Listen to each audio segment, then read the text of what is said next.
I'm a child of immigrant parents. My parents have told me how hard it was for them to get here and start a life here. My mother immigrated from Bolivia, having the feeling that it wouldn't be safe to start a family where she lived.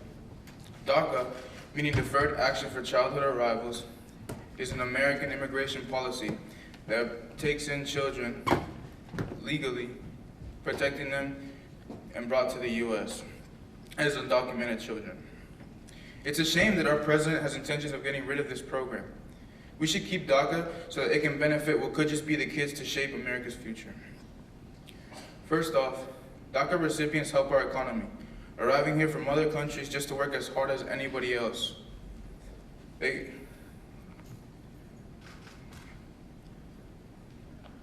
It's stated that by having these recipients working can contribute an additional nearly $505 million in state and local taxes.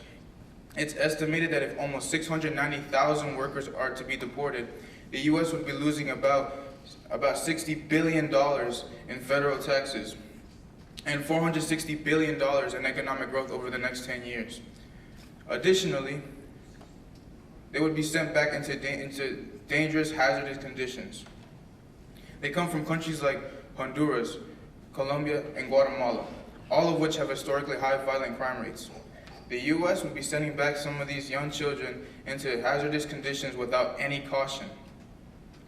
According to the Des Moines Register site, Manuel Antonio Cano Pacheco, a dreamer from Iowa, was deported back to Mexico. He had been living in the U.S. since he was 3 years old. He was brutally murdered by a gang in Mexico just 3 weeks after being deported. The only reason our president has intentions of getting rid of this program is to replace it with an idea of his own.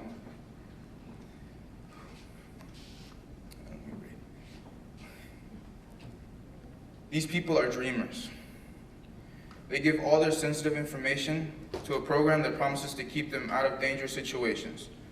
The U.S. going back to hunt them down would just be a complete betrayal. I say we keep DACA and help our kids instead of hurting them. Thank you.